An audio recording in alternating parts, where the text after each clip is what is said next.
Hope you are well. I am well by the grace of Allah.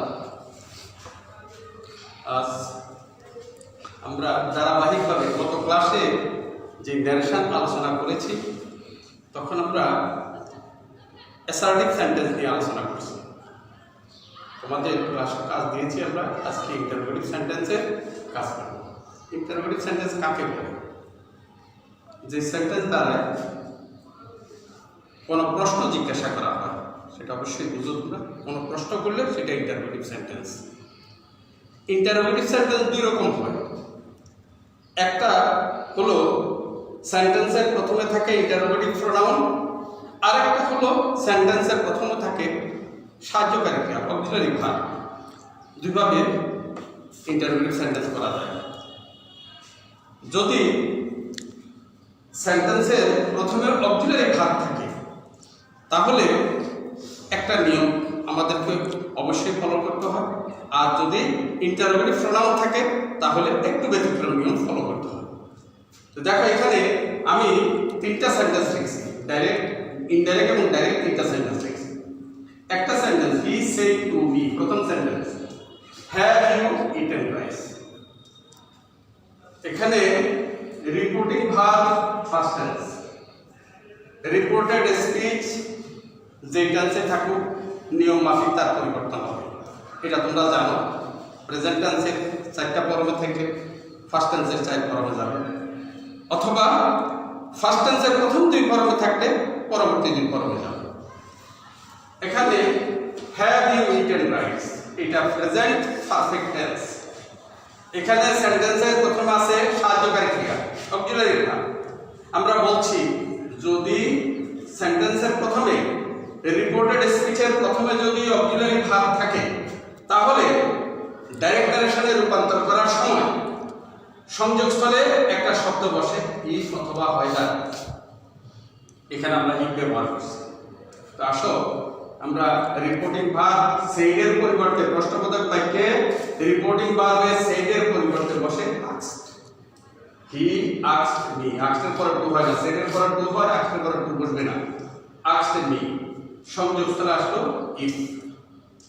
তারপরে interrogative সেন্টেন্সে সেন্টেন্সের প্রথমে থাকে সাহায্যকারী ক্রিয়া, কিন্তু যখন এটাকে ন্যারেশন পরিবর্তন করা হয় তখন সেই সেন্টেন্সটা ইন্টারোগেটিভ থাকে না, সেটা হয়ে যায় অ্যাসার্টিভ সেন্টেন্স। আর অ্যাসার্টিভ সেন্টেন্সে সাহায্যকারী ক্রিয়া কর্তার পরে যায়, কর্তা প্রথমে কর্তা চলে আসে। তাহলে এখানে কর্তা হলো ইউ, ইউ এর পরিবর্তন হবে রিপোর্টিং ভার্বের কর্ম মি অনুসারে পরিবর্তন হচ্ছে I. Have present perfect tense রূপান্তরিত হয়েছে পাস্ট পারফেক্ট টেন্স, হ্যাভ হয়ে গেছে হ্যাড। তাহলে আই হ্যাড ইটেন, ঠিক আছে, কারণ প্রেজেন্ট পারফেক্ট টেন্স ও সাহায্যকারী ক্রিয়া ইটেন, পাস্ট পারফেক্ট টেন্স ও সাহায্যকারী ক্রিয়া eaten. I had eaten rice. তারপর 2 নম্বর সেন্টেন্স দেখো, Rahim said to me, what is your name.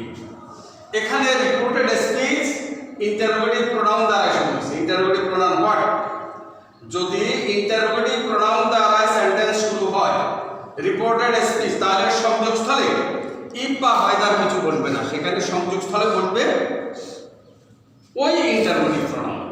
তো দেখো, রহিম আস্কড মি, হোয়াট বসে গেছে, হোয়াট, হোয়াটের পরে আইলো কর্তা, ইউর পরিবর্তন হয়েছে ওই মি অনুসারে মাই, হোয়াট মাই নেম ইজ পরিবর্তন হয়ে গেছে ফার্স্ট টেন্সে ওয়াজ, হোয়াট মাই নেম ওয়াজ।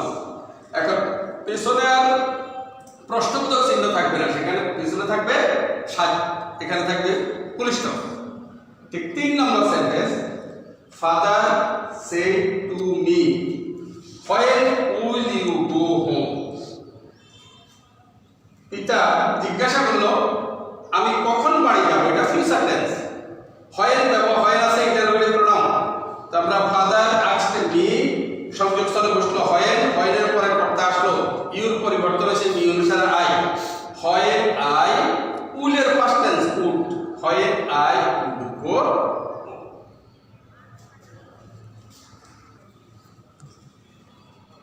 আমরা 4 নম্বর সেন্টেন্সটা দেখো, they said to me, comma কোটেশনের মধ্যে who are you and what do you want. এখানে দুইটা ইন্টারোগেটিভ সেন্টেন্স আছে এবং এই রিপোর্টেড স্পিচের মধ্যে দুইটা ইন্টারোগেটিভ সেন্টেন্সকে আমরা নারেশন পরিবর্তন ডাইরেক্ট নারেশন দিতে অ্যাসার্টিভ সেন্টেন্সে রূপান্তর করতে হবে। এটা আছে ইন্টারোগেটিভ হয়ে যাবে অ্যাসার্টিভ সেন্টেন্স।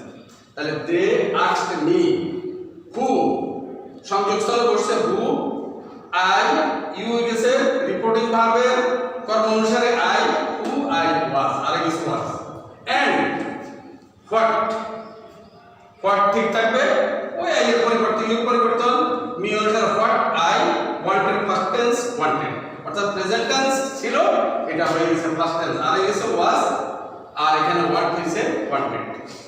5 নম্বর sentence, I said to him did you go there yesterday, প্রশ্নবোধক। এখানে আই আস্কড হিম, যেহেতু এখানে সেন্টেন্সের প্রথমে আছে সাহায্যকারী ক্রিয়া অক্সিলারি ভার্ব থাকলে সংযোগস্থলে ইফ ফায়দার, এটা বলি ইনক্লুড অফ ইফ ফায়দার বসবে, এখানে আমরা ইফ বসাইছি।